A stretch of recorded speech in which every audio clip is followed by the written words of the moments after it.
Assalamualaikum warahmatullahi wabarakatuh. Saya Nadif Perpasya dari kelas 2C Akuntansi. Di sini saya akan melengkapi tugas dari mata kuliah AKL 2. Dan di sini ada teman-teman saya. Yang pertama dari manajemen dan yang satunya dari administrasi publik. Di sini saya akan menjelaskan sedikit tentang akuntansi multinasional ya.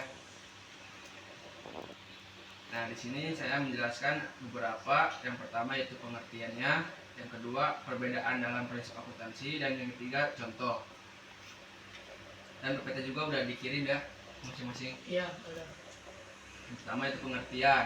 Pada saat perusahaan multinasional Indonesia menyusun laporan keuangan untuk pelaporan kepada pemegang sahamnya, perusahaan harus memasukkan operasi yang berbasis di luar negeri yang dinyatakan dalam mata uang rupiah dan dilaporkan dengan menggunakan prinsip akuntansi yang berlaku umum di Indonesia. Operasi di luar negeri termasuk anak perusahaan, cabang, atau investasi dari perusahaan Indonesia. Dan yang selanjutnya itu perbedaan dalam prinsip akuntansi. Jadi di beberapa negara mengembangkan prinsip akuntansi berdasarkan informasi dari otoritas pajak. Negara lain mempunyai prinsip yang dirancang untuk memenuhi kebutuhan dari pemerintah pusat sebagai perencana ekonomi.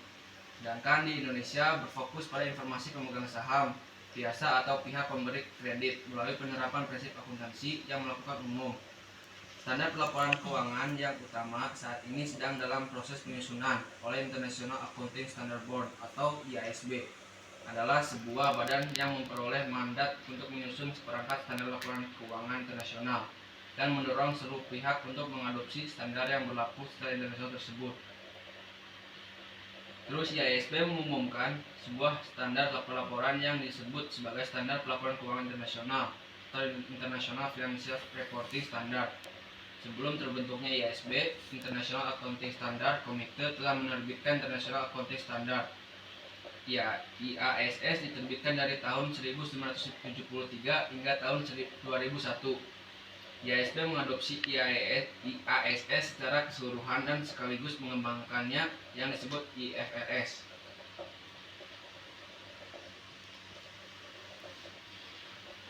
Terus konvergensi akan mengurangi biaya bagi penerbit laporan keuangan karena mereka tidak perlu mengeluarkan biaya untuk menyiapkan laporan keuangan dalam berbagai standar.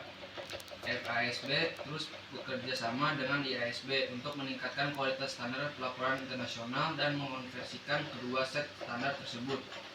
Pada bulan September 2001, FASB menerbitkan The Norwalk Agreement, di mana baik FASB dan IASB sepakat bekerjasama untuk meningkatkan kualitas standar pelaporan keuangan dengan meminimalisasi perbedaan di antara mereka.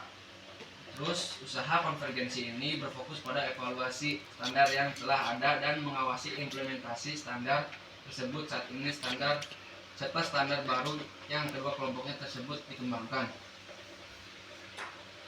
Terus, konvergensi akan mengurangi biaya bagi penerbit laporan keuangan karena mereka tidak perlu mengeluarkan biaya untuk menyiapkan laporan keuangan dalam berbagai standar. Dan terakhir, FASB terus bekerjasama dengan IASB untuk meningkatkan kualitas standar pelaporan internasional dan mengonversikan kedua set standar tersebut. Nah, terus di sini juga ada menurut PSAK nomor 11 tentang translasi mata uang asing, yaitu memberikan panduan khusus untuk mentranslasikan laporan keuangan dari mata uang asing menjadi mata uang rupiah.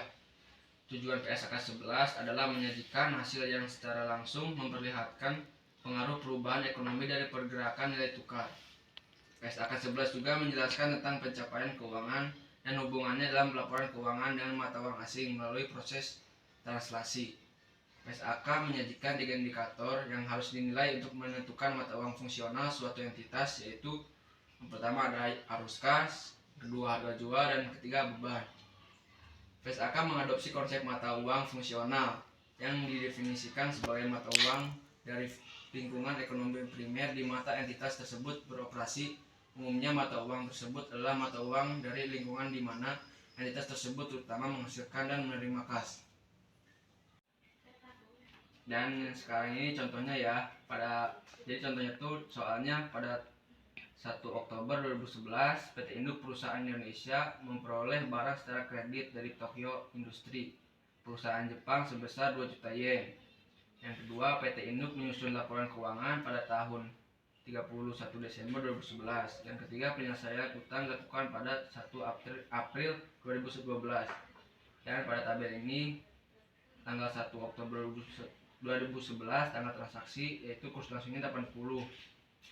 Terus pada tanggal 31 Desember 2011 tanggal laporan posisi keuangannya yaitu 90, dan pada tanggal 1 April 2012 tanggal penyelesaiannya 86. Selanjutnya itu didenominasi dalam rupiah. Cara nyarinya tuh nilai uang mata asing dikali kurs spot.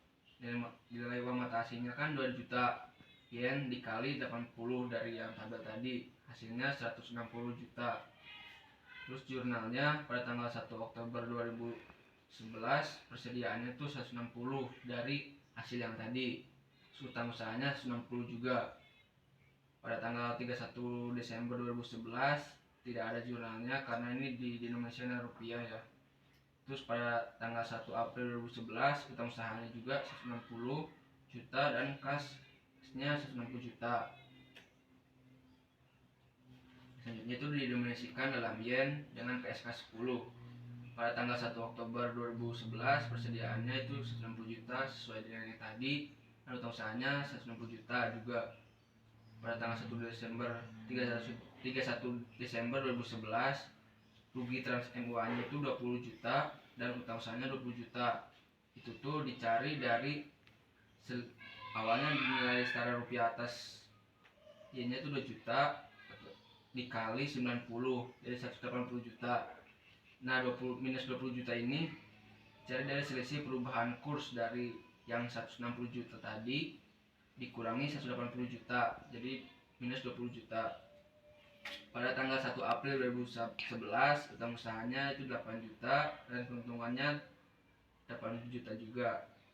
Itu tuh dicari dari selisih perubahan kurs dari 180 juta dikurangi 172 juta, jadi 8 juta. Selesai. Apa ada yang akan ditanyakan? Ngerti gak sih? Izin bertanya, perkenalkan nama saya Ajar dari administrasi. Kalau misalkan FASB itu apa ya? FASB itu jadi kayak standar akuntansinya tuh. Iya. Kayak gitu sih. Oh iya, makasih ya. Saya izin bertanya, Ya, kenapa hasil ini menjadi rugi? yang mana ya? Hasil contoh ini. Oh, itu kan awalnya kan kursnya itu 80 ya. Terus di ini tuh jadi 90 jadi naik gitu loh. Jadi otomatis kan si hasilnya juga naik juga jadi 180. Karena kan yang kurs awalnya 160 dari yang 80 tuh terus dikurangi dengan kurs yang 90 ini. Hasilnya rugi. Udah? Ya udah. Sekian, terima kasih ya waktunya. Assalamualaikum warahmatullahi wabarakatuh. Waalaikumsalam.